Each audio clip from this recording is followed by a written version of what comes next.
So this is it. Grand final night is upon us on caterhamracer.com for the 2022 Winter Warmer, just on the eve of the 2022 season, which is just over a month away for Caterham Motorsport. We're now set with 18 drivers ready for 25 minutes to decide who takes the winner-takes-all Grand Final for the Winter Warmer. Got Woodwiss and Chris Hutchinson here back in the commentary box once more. Cars out for qualifying with 11 3/4 minutes to go to decide who takes the all-important pole for the Grand Final. And one thing we should first of all comment on is we've been talking about all the way through this competition, through the 4 heats and through the last chance saloon race that we had as well. But for the final, we were going to do something which is entirely dangerous, which is put a decision entirely in the hands of the drivers, and that's to choose where they wanted the Grand Final to be. It was a choice between either Oulton Park and Anglesey. For those who know their circuits, you can clearly see that we are in the virtual Cheshire countryside because we are in Oulton Park on the full international circuit. And so, Chris, as we both know, this is a very challenging circuit in itself. It's relatively narrow, twisty, likened by some to the Nürburgring just a little bit, some of its characteristics. So 18 catering 310Rs for 25 minutes around here in a winner-takes-all race where the winner is the champion. That won't be ferocious and chaotic, will it at all? No, good evening everybody, and this is kind of the first time we've all been together on with all the fast drivers on one grid for a number of race evenings now, so it's great to see them all back out here circulating, these top 18 drivers, and who's going to come out on top. Like you say, the winner takes all. The championship podium is the top 3 in tonight's race, but I'm sure they're all interested in that top spot, and there's some really good contenders. Throughout the whole season we've seen some runaway drivers, including Cherney we're looking at now, but Rossetti and on our screen now in this sort of blue machine has looked really on tune. He loves the kind of way that the rear end of this car it waggles about. He's sort of very committed as he drives around Oulton Park. Yeah, absolute driver favourite. We love the track. It's like a proper journey you go on, and it's really exciting if you ever get a chance to drive around this track, whether it be a track day or any other sort of on-track experience. It's definitely worthwhile. It's a superb track. Yeah, it is one of those ones where drivers always tend to favour it, as the Shane Peters Ennis goes for a spin up at the Hislop chicane. And of course, it's a circuit that regularly hosts the likes of British GT, British touring cars, British superbikes, always popular here as well. And of course, Caterhams have raced here several times over the course of the last few years. So let's just recap, people, for those who haven't been watching, how we got here and how the journey has played out, because we started at Silverstone International. The rules were as follows. For each of the 4 qualification races, there were 3 automatic qualifying spots for the final up for grabs, and then for the last chance saloon, a final 6 qualifying spots that made up the 18 cars that we have tonight. So let's run you through who qualified where. So Silverstone International, we had Will Rossetti take the victory from Ryan Hooker and then Christian Zaruta. They were our first 3 qualifiers. Then went to Cadwell Park, and the top 3 there was Jaroslav Cherney, Jensen Hassler and Andrew Parker. Then we had Knock Hill, which saw Chris Skillicorn, Blair McConaughey and John Lamb. But Blair can't make it here tonight, so he's one of 2 drivers who sadly is unable to make the Grand Final. Then Steston 300, where David Rowe booked his spot ahead of Steve Arnell and Paul Fernerhuff. They were the 3 automatic qualifiers, and that was the last qualification race for the last chance saloon. And the top 6 were Richard Gallagher, Tom Willis, Ben Maskell, Alan Curtis, Jamie Peters Ennis and Hudson Knight. But Ben Maskell, unfortunately, was unable to make this race as well. So in their place come what would have been the first 2 reserves, and those are the drivers that finished 7th and 8th back at Croft in that last chance saloon race, that being Jason Knight and Mitchell Costas, and they make up the 18 car grid that we've got. So that in itself is a pretty impressive lineup, as you say, Chris. It's the first time with these 310Rs that we've had everyone together, not just for a while, but in these particular spec of car itself. So that now means that with this qualifying session coming up in this last 25-minute race, we get a proper test to see just who is literally the best of the best in this new 310R machine and who can handle it the most. I'm sure that whoever can do that will certainly have some bragging rights going into the next, I imagine, full season of caterhamracer.com, which will follow the real-life Caterham Motorsport calendar, which will be coming, of course, with more information coming up in the next few weeks of that one, I'm sure. But it looks like it's going to be quite maybe a bit of a marker to see initially, when that season gets underway, who the drivers are going to be to watch out for, whether they're usual suspects from previous seasons before, 1 or 2 new names that are coming in that have been introduced themselves in recent times that are clearly putting themselves towards the front of the field and making a beeline to try and get a victory. Yeah, and it's always fun to see our drivers and how quickly they get up and running in the season as well. Sometimes sim racing is all about just keeping your mind focused and ready for the start of that season. Not everyone on here is a real world racing driver, but we do carry a number of those real world drivers. So I do encourage you to keep an eye out for all the Caterham Motorsport seasons out there and come and have a look and support some of our drivers when they get out there for real. And it's always nice to get to the track and actually see how it is out there. It's usually you ask me like about favourites, but tonight I don't think it's not going to be easy to call that. Lap time wise, anything that dips into the 52s is as we see Jensen really pushing track limits on the exit there. 52s is an amazing lap, and we've seen Will Rossetti there just dipping in, but in pre-qualification or in the official practice before we came on air, it was actually Richard Gallagher who set the lap times on fire with a 52.6. And Richard obviously only just made it through last week in the last chance qualifier. He was poorly he had COVID for a bit of the period in some of our races and so hasn't been along for most of the season, so he's just dipped in. And we also got Tom Willis who did the same. He's come through last chance qualifier, but he's right up there. If you look at the left hand side of our screen, you can see all the times as they currently stand with 6 minutes left to go in qualifying. And I think to make clear as well, Richard Gallagher set that fastest time. He set it right at the end of the session when the traffic was light to non-existent. So that's quite a crucial thing. Maybe Richard Gallagher's getting a couple of banker laps in. He has got just another 6 minutes to go, so he has got time to put in a couple more. Now, this man, of course, who booked his spot right at the beginning of this season, at the first qualification race at Silverstone, Christian Zaruta, second quickest, and he's been having a bit of a duel for pole position between himself and Will Rossetti in this session so far. Christian currently 2/10 off, but he was briefly top earlier on in the session, so he's going to try and move up as best he can. Andrew Parker pops up to 8th with his best time. Here comes Zaruta across the line to beat 152.911. Crosses the line and does a 50. He doesn't beat it, but didn't quite see it. The clock hasn't stopped, has it? So it's kind of missed his lap. We'll see whether that flicks in a bit. So a bit of a timing glitch there as John Lang was getting all out of shape exiting Old Hall Corner. And now through Cascades, and now through the long left-hander that puts onto the back straight, a little wiggle of the tail and puts the car wide. So that might ruin his lap there. Jensen Hassler's got a great lap, and he's popped up to 4th. I think that's. I was about to say Mitchell Costa. Yeah, moving yes, out the way. That's right. He was just leaving room, wasn't he, on the outside there, giving well out the way of Hassler, who's absolutely flying out there. Yeah, Hassler doing a grand job. Fourth quickest, just under half a second off. Popping into third is Richard Gallagher. So there's the lap time that he's been storing. Again, that's about 7/10 off what he managed in practice, so we know he can go quicker. Thing is, though, with 18 cars out there doing lap times with 4.5 minutes to go, traffic's going to be at a premium. Clear space is going to be at an absolute premium. So this is going to be pretty tricky for him to try and find a clear lap. As David Rowe thinks, I've just had a bit of a lie-in in the pit lane. I'll head up with 4.25 minutes to go. Are we expecting a banzai lap here from David Rowe now he's got completely clear air in front of him? Well, he's putting it all down onto this, sort of putting all his chips down on this last couple of laps, isn't he? Because he's right down in 18th at the moment, and he has shoved his car. He's been high up the board, so I'm not sure why he's come out so late, or maybe he's actually had a couple of laps where he's given track limits infringements, but at the moment he hasn't set a time, and he's currently just about to start his first lap, so it's all down to this.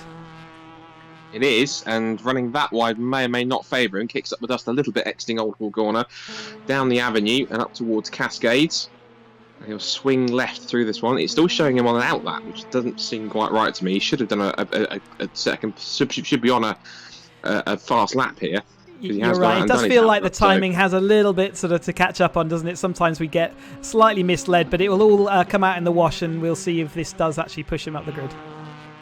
Yeah, Ryan Hooker's timing's working. 6 quickest for him, 153.4 that looks like.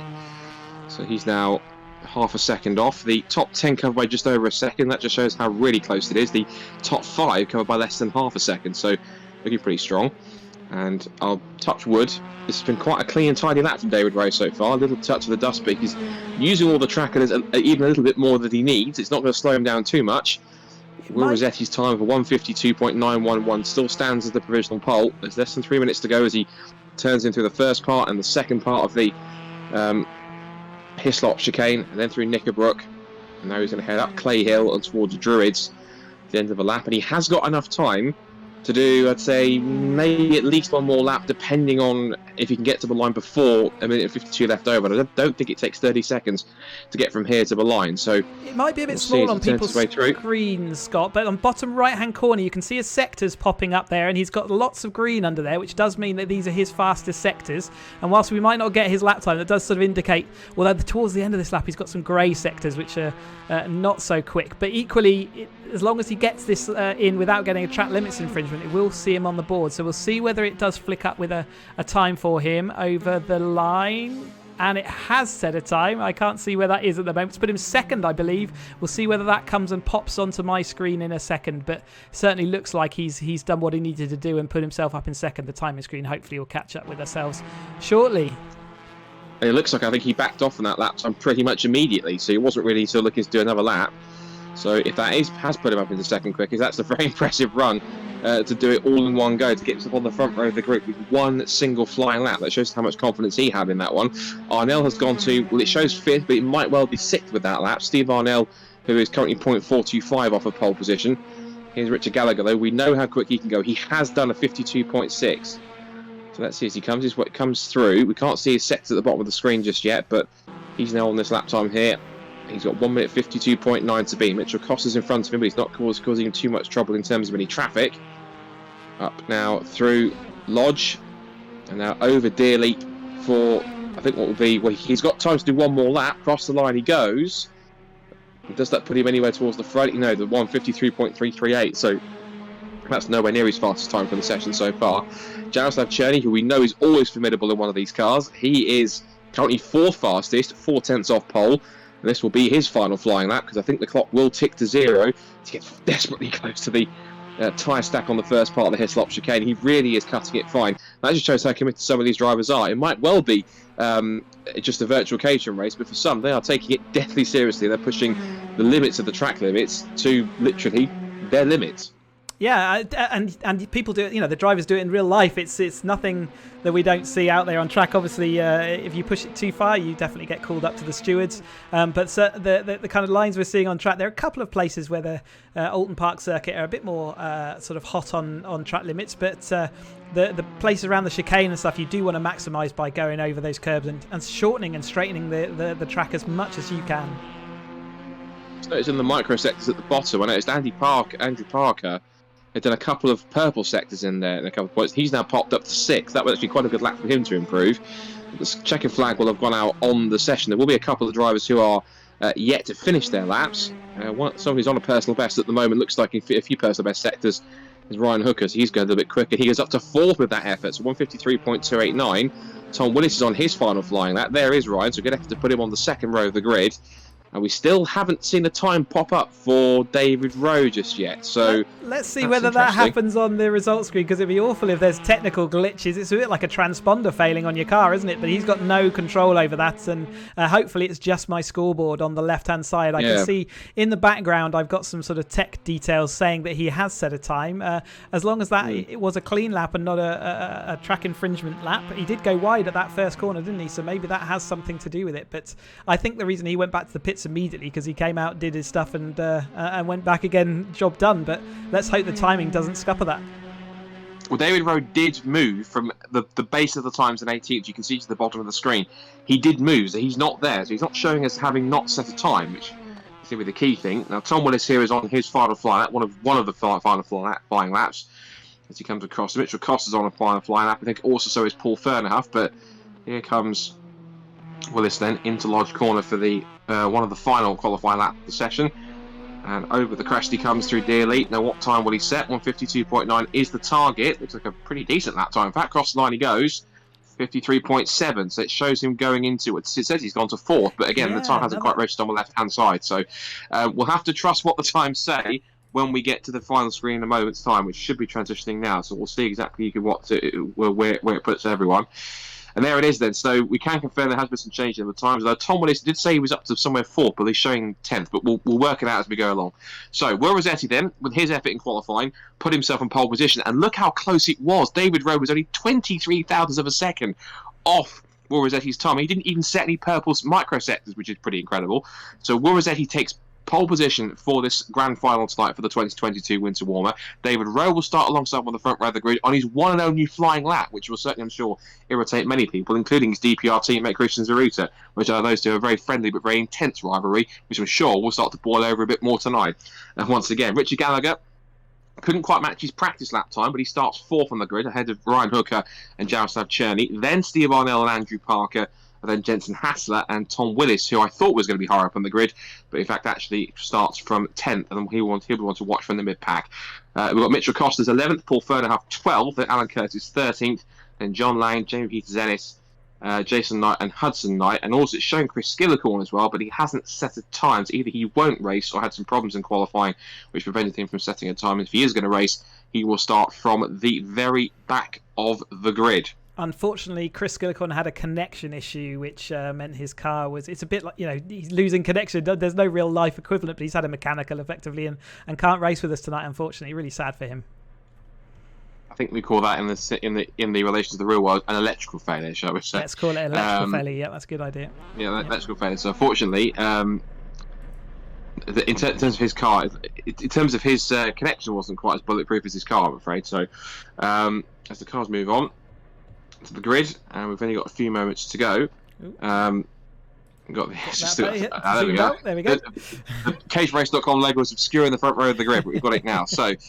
Yes, it's 17 cars, then we'll line up for 25 laps. I think, as you said before, I'm not going to ask you to pick a winner on this one because I think there's so many good drivers in here. I think it's practically impossible to pick a winner. It's literally it's like a game of roulette. Literally pick a number, spin the wheel, and see where it lands. It's going to be very intriguing to watch this next 25 minutes. One thing we can say is David Rowe, when he was in the pack before and not actually out front, he struggled with the rear end of the car and keeping it under control off the limit. Rossetti ran away with it in the previous one. So if I'm going to predict something, I'd predict David might slip backwards behind that Christian Zaruta train, and whether they can cling on to Rossetti is going to depend on how long it takes them to get past Rowe. So, almost all set to get underway. We've got a few minutes to go. Red lights are up. This is it then. The 2022 Winter Warmer is all set to get underway for the grand final. It is Rossetti on pole, Rowe on the front row alongside him, Zaruta and Gallagher alongside him. We're going to find out who wins. Red lights out any second now here at Oulton Park. We're going for the final. Clean start from everyone so far, but now we're going to get towards Old Hall for the first time. Can they slot in one by one? Is there going to be any incident into turn one? They're going to creep through, and Rossetti's off onto the grass. He got slightly sideways. He got slightly elbow wide by David Rowe. I'm not sure if there was contact. Miracle of miracles, they've all got through turn one unscathed, but it's now side by side for the lead. Rossetti on the inside line, but Rowe dares to go round the outside on lap one, and he's going for it, and the exit is to go out of Cascades and now down Lakeside. Down Island Bend, and Rowe has got himself into lead. He's done it, but Zaruta immediately on the attack. One car from the back. I think that's one of the Knights is off the road. But now here we go. Here goes Zaruta for second place. Wheel to wheel with Rossetti into the left-hander at Island Bend. And watch for Gallagher fourth, Cherny fifth, and Hooker sixth. There's your top six already. Zaruta dares to go round the outside at the Shell Oil's hairpin, but David Rowe already in front. That lightning getaway from the front row of the grid, and he was that daring to go down the outside round Cascades, made it stick as they head through the chicane for the first time. It is action already, half a lap in. I had the audacity to say David was going to be the cork in the bottle, wasn't I? But actually, he's got some action in the background there. It looks like Arnell has spun around and he's dropping down that field. So I think it's Arnell that spun out. But yeah, I made the mistake of calling David Rowe the slow coach of the bunch. But look at this, he's absolutely on it tonight. Round the outside of Cascades, we've got some more action there. Richard Gallagher looks like he's turned around. So that story, he's actually had to blast back to the pits, unfortunately. So that story is not going to come true for him tonight. The fairy tale ending is not going to happen. Well, Gallagher, he was under attack from Jaroslav Cherny. They went side by side, and Gallagher just ran out of road and hit the tyre stack. So that was the reason why he's had to escape quickly back to the pits. But now as we come up to the front, this is undoubtedly our trio of essentially favourites of the race win. David Rowe leads them back down towards the line, but Rossetti's not going to wait. He's timed up. Inside he goes. They're going to be side by side. They almost lock wheels, but they do avoid contact. Rowe runs wide. Here comes Zaruta trying to make it three abreast on lap one. He's almost in the pit lane. That's not going to work, fellas. He switches back in behind Rossetti. They're still wheel to wheel. They bang fenders to the car towards turn one. Zaruta looks up the inside, tags the back of Rossetti's car. Incredibly, that helps Rossetti through the corner, but he runs wide on the exit. Now we've got David Rowe in front. Sideways in the background. It looks like there's Jensen Hassler battling away with Andrew Parker. It's only a lap into this race, and it's actually already like we've had for the rest of the season. This is unbelievable. Surely this can't last. You can't drive like this and expect to get away with it every single corner, but so far they have. Cherney is now going to stick his car in there, absolutely intent on coming through, so he's sort of made the most of his good front row of start, and there we go. These are the 4 class acts of the season. You can see they're already pulling away from that side. Cherney shoving it down the inside of Rossetti, but didn't quite make it stick that time, and that means Christian is ready to sort of pick the pieces up as they drop towards him. I tell you what, Christian Zeruta was so lucky when he dipped his wheel onto the grass not to lose it completely and spin out of the race and of contention of this victory. He's still there in P4 behind Jaroslav Cherney, who had, again, the audacity to throw the car up the inside of the island bend. Right aboard with Zeruta. He's stuck right underneath the roll cage of Cherney as David Rowe tries to get a small gap here, and Zeruta just dares to keep on going around the outside of that line. Remember what happened last time, Richard Gallagher? He tried to go around the outside of Cherney into that exact same chicane, and he ended up into the tyre stack. So, in this occasion, it looks like Cherney has managed to keep Zeruta at bay, and Zeruta's kept his car on the road. There is Will Rossetti. He's now just closing in over the crest, up towards over Clay Hill and up through Druids now on the second lap of the race. Only lap 2, and I'm almost out of breath. There's been so much action towards the front. They've been battling amongst each other, but I think now they've started to calm down a little bit. We're now going to sort of battling pairs here, because Rossetti's now going to look down the outside to try and take the lead. Likewise for third with Cherney and Zeruta, and then it's Hassler, Willis, Andrew Parker, JP Zennis up to 8th place. He's always someone who picks his way through the opening couple of laps and picks up a few cars for good measure. Then it's Jason Knight and Alan Curtis in the top 10. But Rowe here sets the fastest lap of the race. He's not comfortable. He's under big pressure from Rossetti on lap 3, and he was so lucky to catch that. That could have been disaster. Yeah, the action behind is equally as intense. We'll keep with the action at the front while they're still duking and battling out, and hopefully it won't spread out. I think just Ceruta's just waiting there, just letting Cherney get the speed back so they can catch up and get back involved in that pack. And really, Hassan's not very far behind, and Willis is right on his tail. Willis, great start from, 9th or so on his 10th place on the starting grid. So he's made loads of places up there to get to 6th as well. Rossetti around the outside, Rowe down the inside. The inside's always going to win out there, but this front pack has come back together again. So Ceruta's sitting there in 4th, has let this group come back together. One, don't go side by side up towards Britain chicane. That will not work. Someone has to yield on this one. They're still going to be side by side, and it's Rossetti who has to back off and stay in second place. But look, he's now under big pressure from Cherney, who now puts himself for what will be the inside line for the entry to Hislop chicane. Zeruta gets the slipstream. Also watch, as you say, for Hassler and Parker. Well, it's not that far behind. It's almost 3 abreast of second place into the Hislop chicane, and switching all over the curves. Rossetti there had a little bump there with Cherney, but he holds on to second place. And now look at this straight away. Jensen Hassel's made it a 5-car pack for the lead. And also look for Tom Willis and Andrew Parker in there too. Are we really going to get 7 for the lead in about a lap's time? I hope so, yeah, absolutely. David Rowe looking like he wants to pop off the front there. And if Cherney does put pressure onto Rossetti, that might well happen. So he's going to be looking. Oh, Cherney's got a real slide on. We say the rear end of these cars have a lot more looseness about them. And now it looks like Christian might try and make the most of that. And Hassler's sort of hassling around there as well, isn't he? I thought I'd escape those puns from this season, but unfortunately one has come back to haunt me. But either way, it's the top 5 across over the crest, and now we've still got again, as this continues, this is becoming what we typically see in a catering race like this. As here goes Zeruta to make that pass again on Cherney. Cherney's car very loose as he tries to hold on to the position, battling away with Zeruta. Rossetti's on Rowe's tail once again, and also just keep an eye on those two behind.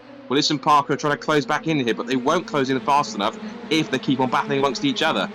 Up through Cascades then. I think this is lap 4, because we haven't got a lap counter. We've got a timer on the right-hand side. There's still 18 3/4 minutes to go. There's still plenty of time for this race to play out. But we saw there typically what we tend to see in these kind of catering races in real life, Chris, and you'll know this from first hand having raced in them, is that the lead pack will battle amongst each other, and then as the race goes on, more and more cars start to latch on and grow the lead pack. So it starts with a group of 2 or 3 cars, then it becomes 5, then it becomes 7, then 9, and eventually gets so big. The biggest battle pack I ever saw was about 3/4 of the field altogether. That was back at Silverstone a couple of years ago.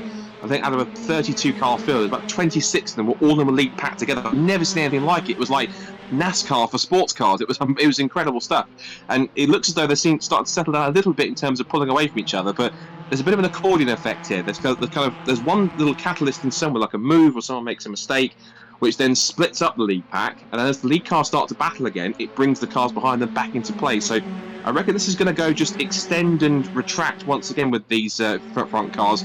I think towards then we will get these cars all together once more, provided, as they might be about to do so, they don't take each other out behind each other. Yeah, it's always a strong possibility, isn't it? That was the 270R race in Silverstone National, and I think Rossetti might have been in that race. I think he was part of that.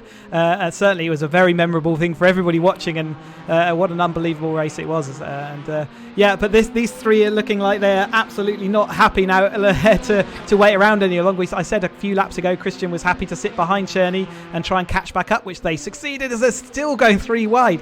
Hassler's kind of been constantly there and ready, and this is, with it running so closely, anything can happen. He's in a good place, but he's equally shoving his nose around and making himself a nuisance, which means they have to look forward as well as backwards, which slows them down. And Cherney's lost that rear end again, but I say lost it, I think it's just well under control.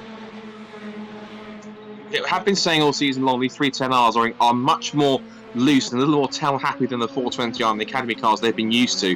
Cherney seems, though, making the most of using all the grip available to him and a little bit more over the limit, but he's able to do it in a way in which he can easily control it, so that seems to be quite an advantage. He was trying to shove his nose right up the inside into Shedall's hairpin. He's trying to force Saruta wide enough to lose momentum and to help him pull alongside.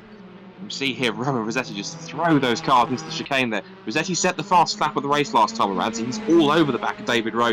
He's got the legitimate pace here, and he's setting this pace right up at Silverstone, so he's certainly been keeping his powder dry ever since then, because he hasn't had to compete in any of the 3 other qualification races, and of course he wouldn't have taken part in the last chance saloon race anyway, because that was only for drivers that hadn't automatically had a qualifying spot. So Rossetti's had plenty of time here to try and get himself psyched up and get a little bit of practice in. He really is now swarming all over the back of David, right? He wants this Winter Warmer victory here, and he's racing like he's running for a championship in real life. He's absolutely going for it. He's going for it up the inside, but Rose seems to be, for the moment, a little bit comfortable. I spoke too soon. He's a little wide on the exit of the corner, but Rossetti gets a tail slide as well, and they're going to be side by side down the straight towards Lodge Corner. This battle's never ending. This is almost like the unstoppable force meets the immovable object. It's back and forth between these two. Rossetti into the lead, but it will not stay like that. And there is still 15.5 minutes left to go. Is this ever going to end? There's a lot of catering experience and driving experience out here on the track at the moment. You can see they're all putting their cars exactly where the other driver doesn't want to. They know how to put their car in defender position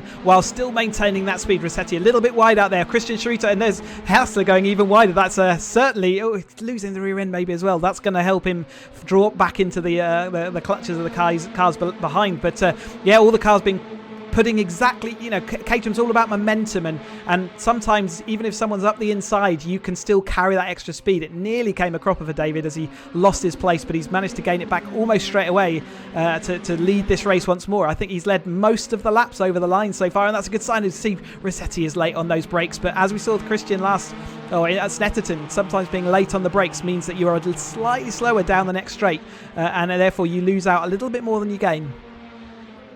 What was impressive with David Rowe when he managed to throw the car back up the inside into Old Hall was that he had, just about enough grip to throw the car into the corner, keep it on the apex, and to hold on for the rest of it. And now he's having to go defensive again as Rossetti looks down that outside line toward Hislop. He dares to go right round the outside, but that's not going to work. Just like Richard Gallagher, he just misses the tyre stack. And not only does that give David Rowe a bit of a reprieve, it now means that it puts Zaruta and Cherney and Hassler right onto his tail. You know exactly what's going to happen here, Chris, don't you? The pace that Rossetti has, he's going to draw these 3 back towards it, and it's going to be a quintet once again for the lead. I can see that happening in the next couple of laps, provided this man, Christian Zaruta, doesn't try to do anything about that.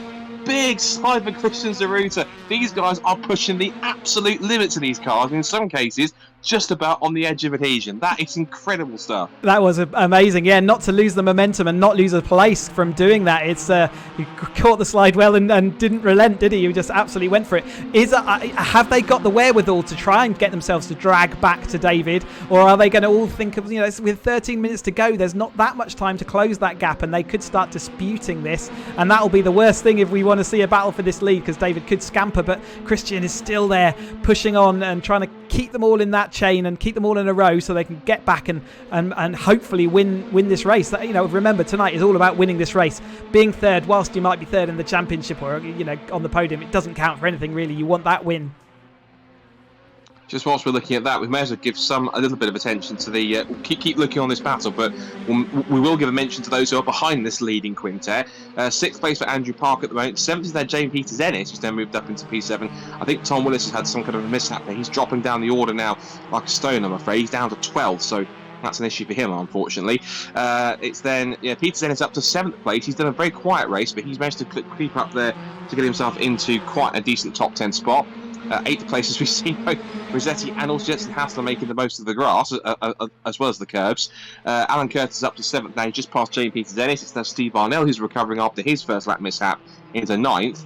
And then Paul Fernhoff has had quite a quiet season this time around into P10. But it's Mitchell Costas, Tom Willis down to 12th, Jason Knight, John Lang, he's been a little bit off the pace tonight as well, down in 14th place. Not quite the same sort of pace that we've seen before in previous seasons and previous races. And then Hudson Knight rounds up the final car that's still on the road. We have lost Ryan Hooker, unfortunately, because he had quite a decent run. He was one of the first few qualifiers at Silverstone.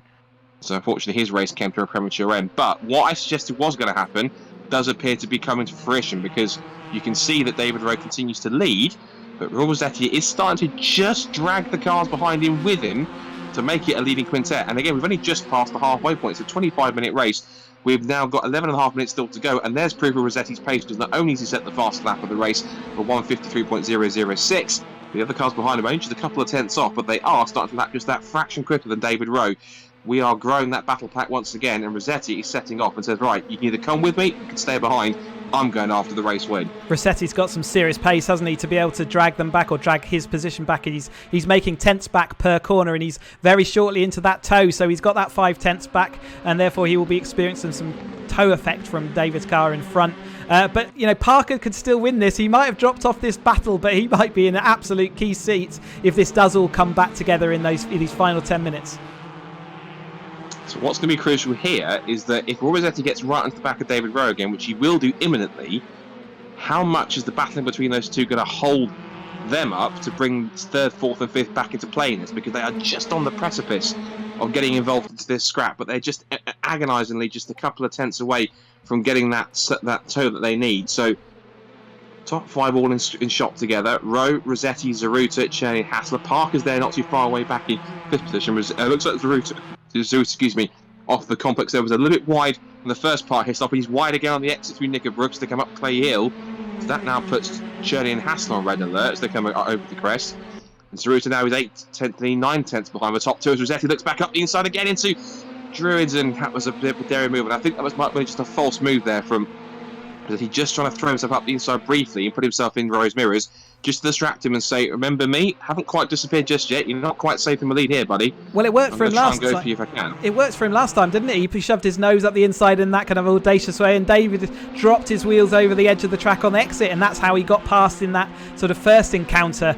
So yeah, he was absolutely doing it again, but he's absolutely a demon on the brakes. He's later than most other people we've seen, and like I said, they all go off wide round turn 1 there. I think Jonathan Palmer might have had some words after this, but we'll let them go for a bit, seeing as they all did it. Sorry to all the drivers behind who look like they're also having an epic battle, and I just do want to keep with this. It's the final race of the season, and these guys are putting on a great show, so I really want to show what they're up to, but have everyone can see that the timing screen down the left hand side, everything's close in the battles behind as well.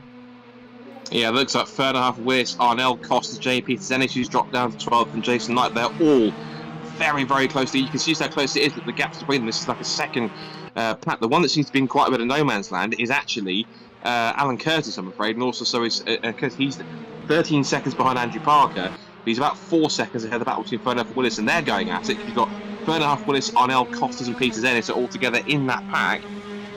Peters-Ennis just dropped back a little bit in 12th position, but he's still within a second or so he's not too far away. This is the view from Will Rossetti then in the golf-coloured Caterham. Clips the curb, and that won't help him too much. Oh, and David Rowe got sideways. He tagged the grass. There's a bit of contact, and round goes David Rowe. That's his chance of victory over. Now Rossetti, a bit of a dilemma here, because as Rowe gets going, he's had to try and back off. They're 3 abreast over Clay Hill. Cherney goes round the outside of both of them. Surely not. Javsav Cherney incredibly goes from 3rd to 1st, 3 abreast over Clay Hill. That should have been impossible. But the race has turned on its head at an absolute moment. David Rowe, I'm afraid, was literally the master of his own fate. He just dipped the wheel onto the grass, round it went. And I think Rossetti thought, well, I think he realised he must have made a bit of contact. They're side by side with the lead, but I think looks like Rossetti thought, did I do that? Did I make contact? And then just thought, do I back off? What do I do? And he sort of hesitated for a second, and then it's all kicked off once again. It's now 2 by 2. And now anyone can win this race. Yeah, David's car was just in exactly the wrong place. Will was committed to the Knickerbrick right-hander and just couldn't move his car anywhere around and had to sort of get back on the brakes to sort of stop him. It's kind of a sickening feeling in real life when you see that and you know that you can't really do anything. Cherney's very wide there going into Cascades. But Christian Charuta, the wily character, although Cherney looks like he might have got it back up the inside coming to Island Bend, and that's exactly where you want to be. Let's just check from above. He is down the inside, so he should be able to make this stick. Christian will try around the outside, but I don't think that's going to work. So Cherney has made it back through into this sequence, but again, we're 7 minutes to go. Anything could happen as he puts 3 wide into Island. It's, again, lets Hassler come up the inside. So Hassler's been there all the time, hasn't he? And here comes Parker. And who did you say might benefit from all of this? You said this a few moments ago. Andrew Parker could still win this race, and he's there in 5th position because it all kicked off in front of him. So watch for Andy Parker in 5th position. He may still get on the podium here because he's right in the mix of this. They're all together. There's still 6 3/4 minutes to go. Is this all going to carry on kicking off here into towards the Hislop chicane once more? Cherney's forced to go deep into the first part of the chicane. He's being sort of set up a little bit here by Zaruti. And look at Jensen Hassler. Big move up the inside of the Knickerbrick. Jensen Hassler thought, right, I'm not waiting about here any moment. Up the inside, out my way, Will. I'm getting up into 3rd place. He just launched that car up the inside of the Knickerbrick. Total disregard for where Rossetti was, and Rossetti was forced to move out of the way. That was a really forceful pass, but clean pass for 3rd place from Jensen Hassler. What a move. Such an opportunistic move as Cherney goes off wide there. That's going to cost him momentum down here, but he's still going to be able to protect the inside, so he'll probably be okay. But yeah, absolute opportunistic move. Can only happen. Cherney does try up the inside. He does shove his car in there. They go side by side, round and over and Deer Leap into the sort of this 5 minutes to go with 6 minutes to go. Can we carry on? He's at the inside now of the final corner. They're kind of having to think 3 or 4 corners ahead just to keep in this. One thing I will also watch for is the gap that David Rowe has. Yes, he's 4.4 seconds back, but if this keeps on carrying on at this rate, you might close him pretty quickly. He's at a 1:53.276. That's the new personal best. How much time can he take out of them in the next 5.5 minutes? We'll have to keep an eye. He's just out of shot, but he was just about to come over the crest down the avenue. And Rossetti, who was a long-time challenger for the lead, has dropped back into the clutches of Andrew Parker now. So Parker now back into P5. But it is this trio now, Cherney, Zaruta and Hassler all together into Island Bend, flat out. They look at that. They are roll cage to nose, locked in together between these 3. As Rossetti closes back in, Parker's in there too. Just saw a flash of the shot in the background. That's David Rowe. Now the gap across the line was 4.4 seconds. It's now 3.7. So in about half a lap, he's taken 7/10 of a second out of them. And if he keeps up at this rate, dare I say, he might catch them, but only right at the end if he gets a chance to do so. So maybe Rowe's chance for a good result isn't over yet, but we'll keep an eye on the timing gaps on the left-hand side. We're on board with Andrew Parker now. This is his view. He's taking a little bit of a breather here to let these 4 settle themselves out, which they still haven't done so. Kicking up the dust. Cherney now leads it. Rossetti's getting sideways, so is Hassler. This is now through Knickerbrook once again, and now up through Clay Hill. I've got to say, with 4.5 minutes to go, there's still plenty that could happen. This is genuinely one of the most energetic and action-packed caterhamracer.com races I have literally ever seen since we started, because there are so many top drivers in a car that is not as grippy and a little bit more loose than it was before, and that is only lending to what we're seeing right now, which is quite frankly epic racing and a race that befits the grand final. I say this many times, it's not easy to race like this, to race close, to race nose to tail without making that mistake. As I just say that, Hassler taps Christian. He's going to have to wait for Christian, I think. Look at Parker. Look at Parker. He's on to 2nd place out of all of that. So everyone backed off to avoid the incident, and Andrew Parker's gone to 2nd place. Incredible stuff. Unbelievable, yeah. As I was saying, it's not easy to race like that and not have an issue. And just as we said that, just the tiniest clip there of Hassler on the back of Christian's car, and because it was already under full load, it just sent that car going. But there you go, Parker up into 2nd. Cherney, though, has got what's looking like a fatal gap with 3 minutes to go.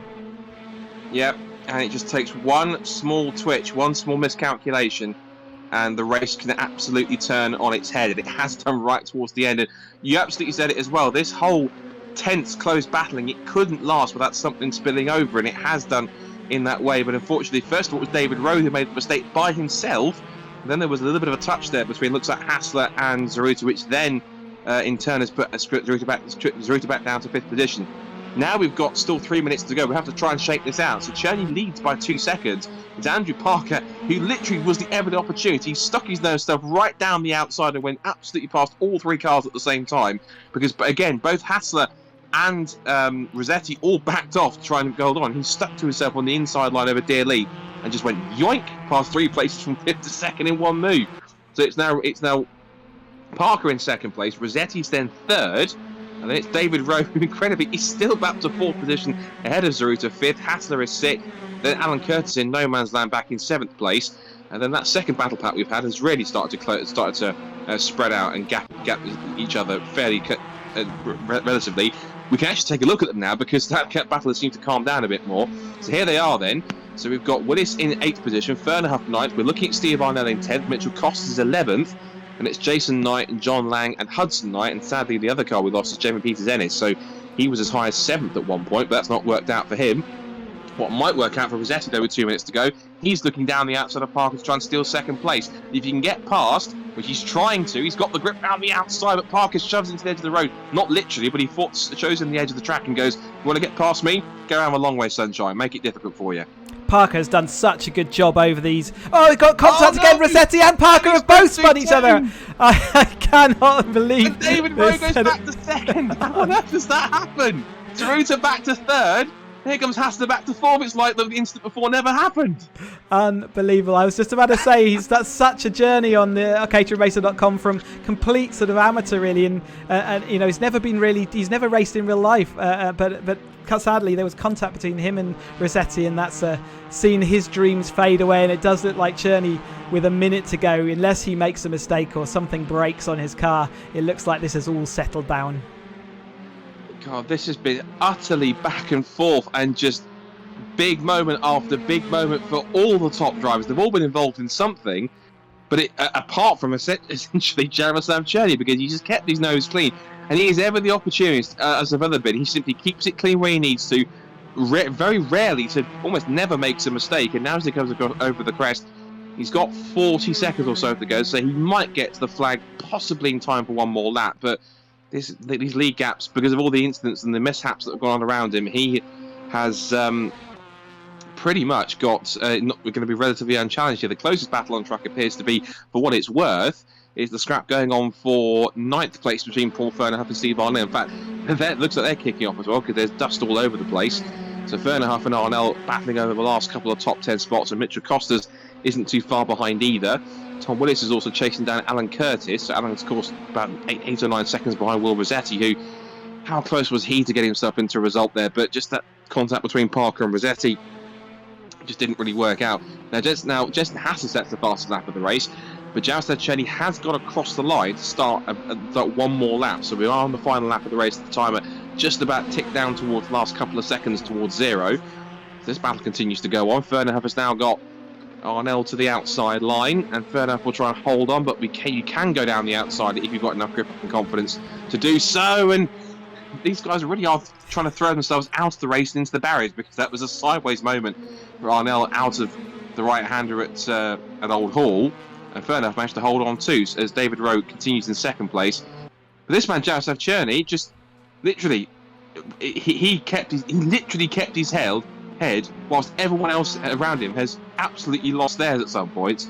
And we're seeing someone who has won a championship before at least once, and Cherney now, dare I say it, touch wood, fingers crossed, half a lap away from taking this winter warmer title. Yeah, and like I say, his style, and as we saw earlier, he's very, very much likes and he's willing to shove the rear of the car around. And the races we've seen him this season so far, he has been there. We didn't know whether Will Rossetti had enough, and it did look like at times he did have enough to keep Cherney at bay. But the incidents and the problems we've had for other drivers, Cherney just made it through like he often does, and now he's got that comfortable 5-second gap as he comes down, a very well-deserved and rightful winner this season. Given what's happening in this race, I'll be tentative. He's got one more corner to go. He negotiates it pretty cleanly, and in the race that's been genuinely one of the most memorable in caterhamracer.com history, Jaroslav Cherney comes over the crest at Dearleaf, up to the checkered flag, and he weaves in delight with good reason. He wins the incredibly bonkers 2022 Winter Warmer. It's a strap for 2nd and 3rd at the line, and David Rowe just holds on Christian Zaruta. So incredibly, despite everything that happened to both of them, Rowe and Zaruta still end up on the podium. Try and work that one out. So Rowe is second, Zaruta is third, Jensen Hassler is fourth. Andy Parker was so close to a second place, but Andy Parker does Andy Parker things, unfortunately, and does P5. So Will Rossetti, who deserve a lot more from that race than P6, but he picks up that just outside the top 5. Tom Willis 7th, Alan Curtis 8th, and Paul Fernhoff does hold on to ahead of Steve Arnell to take 9th and 10th respectively. Mitchell Costas is 11th. But is then Jason Knight in 12th, John Lang in 13th, Hudson Knight 14th. And then it's Jamie Peters Ennis in 15th position. Of course, he had a DNF sadly. And so also did Ryan Hooker as well. And I need a moment to catch my breath, because that was genuinely one of the most action-packed and intense caterhamracer.com races I have literally ever seen since we started. Possibly the most, because it had everything. It had drama for just about everyone, quite literally, apart from Jaroslav Cherny, who just picked his way through all the mayhem and the chaos that was going on around him, just kept his head and just thought, I don't know what you guys are doing, but I'm going to do me and just go and win this race. And that's exactly what he did. And incredible stuff from Jaroslav. But once again, another sensational season once more, and rightly so. Drivers are doing donuts to celebrate the end of another incredible caterhamracer.com season. Well, there's the result. Jaroslav Cherny doesn't tell the full story. Jaroslav Cherny wins by 5.5 seconds, but it wasn't that at any point in time in the first half of the race. David Rowe comes back from a spin of his own making at Knickerbrook to take second place. Christian Zaruta, who got a tap from Jensen Hassler, who ironically finishes behind him still, takes third and fourth positions. Andrew Parker was on the precipice of almost getting a second place finish, but then contact with Rossetti saw him have to result to fifth position. Rossetti again was so long in that first half of the race, battling for the race lead, and took the race lead at many points. Managed to finish in sixth place. Tom Willis is seventh, ahead of Alan Curtis in 8th. They were quite distant in this second battle pack that was loosely spread out towards the end of the race. Paul Fernhoff in a late battle with Steve Arnell triumphs in that one, so he takes 9th and Arnell takes 10th. And then 11th place for Mitchell Costas, the Dutchman, and Jason Knight 12th. John Lang had quite an off night in this trial, so he could only match 13th. And then it's Ryan Hudson in 14th place. And then sadly, we lost 3 cars, in fact, in that race. It was Jamie Peters Ennis who retired.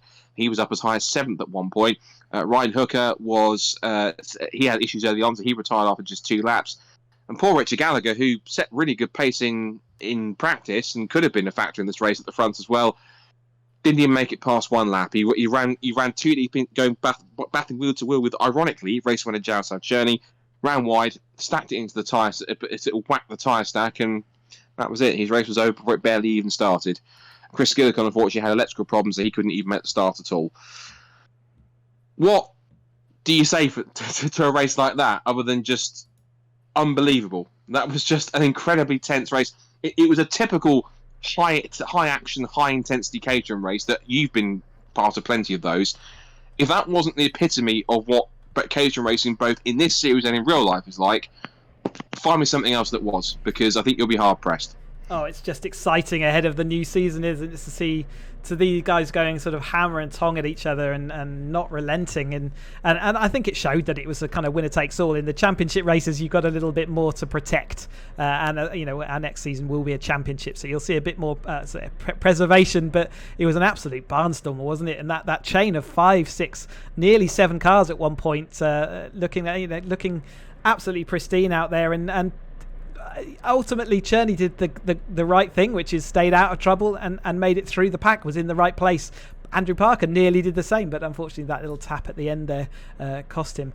We couldn't call that race until right at the last minute, and like you said, after lap 2 we'd already had more action probably than in some of the races we'd seen the whole 25 minutes. Yeah, unbelievable. And I think there's going to be more than just the top 3 in this race that you'll have to have a chat with, because there are going to be stories up and down this race where everyone's going to have their own memories from this race at all. Some good, some maybe not so good, they'd like to forget. But yeah, I think we better brace ourselves, because there's going to be plenty of stories and what the hell happened moments from that race going on. So I think for the final time, and I'm actually looking forward to this quite a lot, we need to see what drivers thought of that race, because it's all well and good us talking about that race on the outside, but we need to find out what on earth was that race like to be in the cockpit driving it. And so I think I'll leave it to you, Chris, because if I was in your position, I would not know who to start with and with what. So I will hand that task to you and see who's got what. We will, reminisce in this final session and take a little bit of time to talk to a few people who are left in the chat window. And I'm going to start with Andrew Parker here, who it looked like you had done the right thing, stayed out of trouble, just left off the back, and it nearly looked like it was going to come good, but that little tapper going down Cascades and your dreams evaporated. Exactly that.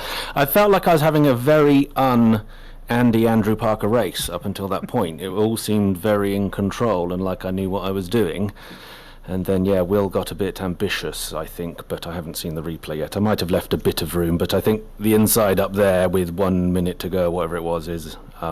yes, I think to be fair, with the inside there with 1 minute to go is his last chance, so he's going to shove it there, unfortunately. Oh, I don't know. There's a couple of big braking zones you thought he would have chanced his luck because he was a good 0.3 faster than me on a lap, so I think there was a more obvious in the heavy braking zone, but what do I know, eh? And equally, it's only the win that counts, doesn't it? So Cherney had secured that at that point, but it was great to watch. And I was just, as that happened, I was just calling out that you've had quite the development on the caterhamracer.com. So and you're out now in your own car on track sometimes, which is great to see. And you must feel pretty good that you're mixing it with all that at the front there. Yeah, it was good, and I don't think I've been as competitive this season as I was in some of the others. Obviously, the new car and took a bit of time to get up to it, but it just shows if you get people within half a second of a lap time each in the same part of the track, it's gonna be good to watch. And I had a really good view in sort of 6th place for a good 10 minutes. We rode on board to use you as cameraman quite a few times. It was good, yeah. I guess that means I'll up my driver's fee for that. Absolutely. If you could when I put you back in the other grid, if you could let them know to hang around, I do want to have a chat to them in there, so that'd be great. Thanks. Well, thank you. All right, bye. Alrighty, and let's get Jensen Hassler in here. Jensen, have you got us in the commentary box? Hello, Jensen. Testing. Hello. Here he is. What a race, and what a race to be a part of. And we couldn't call it in this commentary box. It was just everybody's game, and you got absolutely stuck in there and made some of that a great opportunistic move at the Hislop chicane. I can't remember. It's all gone. Sorry. I mean, how was that? I mean, it was a very hectic event, right? I'm still sweaty. Yep. It was very hectic, and I'm sorry to Christian. Slight little tap. But I gave the place back. But yeah, it was a shame because it kind of broke up that it was building to a crescendo, wasn't it? But given that everyone was running, on top of each other, it was bound to happen at one point, right? I couldn't get by anyone. They would take 2 cars were taken at the road all the time. And it's not as wide as some of the other tracks, but Journey found a way around, though, didn't he? Yeah, he always finds the way through as the seas part around him. But congratulations on what is an amazing race, and I'm sure you'll enjoy watching that back on YouTube a bit later. Yeah, cheers. Thanks for putting it on again. Cheers, Chance. Alrighty, now we're into the podium spots. So let's start with our 3rd place podium position. Christian, have you got us in the commentary box? I do. Sorry to rip you out of the other conversations like that, but what an eventful race. And early on, it looked like you were going to absolutely stick it in there, but you kind of settled into that second little group, always sort of working to get back to those front 2. Yeah, the Cherney did his usual and threw it in, and I could see the other 2 getting away, so I was just trying to play it sensible because I knew they'd be fighting every corner and losing time, so rather than fight with Cherney every corner, I thought it'd be better to catch up to the front again, which we did. But unfortunately, I think I was tapped around by someone. I wasn't actually sure who it was that hit me. There was so much going on. Yeah, Jensen just literally caught at the minorest of contacts, and obviously your car being right on the edge of the limit anyway around Dearly, but just spun you around, which was a shame because it was again coming all back together again at that point. Yeah, it was all coming together for a battle royale for the win. I wouldn't have minded if it wasn't Cherney in front of me. I think I would have minded more if it was Dave, of course. But. I think it was a fair representation of the final. It was really exciting to watch and commentate on, so I hope it was exciting to drive it as well. Yes, I'm sweating a lot right now. Excellent. Like that, and we will see you at the next one. Cheers, Christian. Very good. Cheers. Okay, then runner up. Let's rip David out of the other chat channel. Hello, David. You got us in the commentary box? Hello there, I can hear you. Excellent stuff. What an event! I had the audacity, David, at the start of that race, and because I know you're going to watch it back anyway, to say that you might well be the cork in the bottle, and it depends how long it takes people to get by you. But you were absolutely through it. You were on one tonight.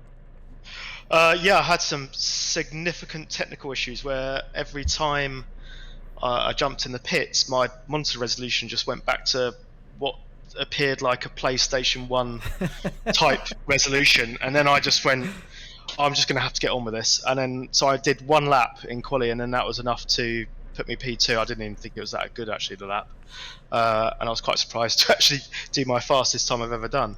And then with a dodgy view from the start, it was all a bit different to what kind of I expect, and it kind of threw me off quite a lot. It may have thrown you off, but it seemed to give you wings. You were off and down the road at one point. Sadly, It all kind of came back together. Rossetti just had that extra couple of tenths, didn't he, to pull you in? Yeah, so Will had the audacity of trying to go around the outside of me at the second chicane into the right-hander, which was never going to work. And then that really gave me a load of space. And I thought, when I was looking at the time, I thought, Christ, it's 15 minutes here. I could have this. And then that's when you realise, when you think, oh, I could have this, that it all goes wrong. On screen, it just looked like you clipped it just going into Knickerbook with that right-hander out of the chicane, and it just sent the car into a terminal slide that you couldn't catch. Yeah, I mean, it felt like I had something like a broken A-frame or something like that. But no, basically, I clipped the curb and it just put me sideways. It was a stupid mistake. And then, unfortunately, I thought, oh, Christ, I'm going to get collected, and I did. So apologies for Will for that. That wasn't great. He would have probably gone on to win quite easily. I think Cherney will be owing you a beer for that one, because that's the moment at which it all exploded at that time. So yeah. Yeah, absolutely. No, well done to Cherney, and commiserations to Christian. He finished behind me. Very good. I will speak to you soon. Cheers guys. Thank you. And Scott, we're going to try and get Cherney in and see whether he'll speak to us. Cherney, have you got us in the commentary box? Are you willing to speak to us today? I am. Excellent stuff. It's the first time I think we've managed to get you on commentary, so thank you very much. And what a race! What a monstrous race indeed. So, I mean, for a lot of that time, you were right involved in that battle, but more in that kind of third, fourth place. But just at the end there, when everything exploded, you were in exactly the right time at exactly the right place. Yeah, I was started like 6th and got up to 4th or 3rd and was constantly fighting with Zaruta, and then they started colliding in front, and I just took a chance on that uphill overtake, the 3 wide. I was like, I'm gonna end up on the grass, and I took it. So it was an epic thing to look from the outside. Like you say, you've got to, if that opportunity comes up in a race, you're going to take it, right? Because you only get one of those, and we were coming down towards the end of this time. Yeah, the time was running out, and it's just, you have to push. And if they make mistakes, you have to take it, or you will just sit there behind, because it's really hard to overtake. We saw a couple of times during the race you really like to fling the back of the car around a little bit and sort of slide around those bends, and it sort of you didn't seem to lose any speed from doing it though. So I mean, what an impressive drive! But this car, you seem to have clicked with it, the new 310. Yeah, it's sliding pretty nicely. I mean, it's not that great, but it is what it is. It slides, so I will make a use of it. If you slide it right, it just goes. You have to step on it and keep the foot down.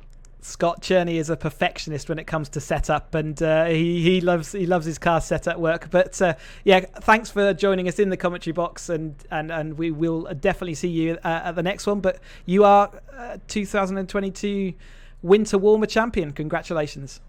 Thank you. Cheers. There you go, Scott. So it does sound like everyone had a great time out on track, which is always nice to see. Yeah, it's a rare privilege that, getting to hear from Shay. We never he's always either disappears or he's not usually up for chatting, but good to hear from him. I think, for me at least, for the first time. So good to have him involved, and good to have him in there as well. And I think, as I mentioned before, what a fitting way to end what has been so far, what has been all the way through, a pretty amazing and pretty intense winter warmer, and of course now we move into the next season of racing, which is going to be back to the regular championship format of just building up points, and whoever gets the most points is winner takes all. But and that should be hopefully pretty exciting. The first of those races is going to be taking place. I think the first round will be it will be a calendar that matches the real 2022 Caterham Motorsport calendar, which means the first round will be at Snetterton. I should know that because I haven't worked BRCC myself. I should know which circuits, which championships are racing at which circuits this year. So Snetterton, I believe, should be the first one.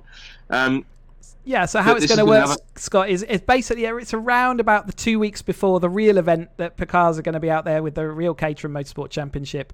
We're going to be out on the virtual track with the virtual, version of that championship, and we're going to work it in exactly the same way. We have 2 rounds per event, and you will have dropped scores in a couple of those races. So we just score it like a championship, and we just mirror the season as it goes on. So we're already built, as we build up to our virtual races. A couple of weeks later, we'll actually be out for real with the real drivers and cars out on circuit. So if anyone's following along the virtual, they can actually choose to come and watch them for real out on track, and we'd love for them to see them on the banks and come say hello in the paddock.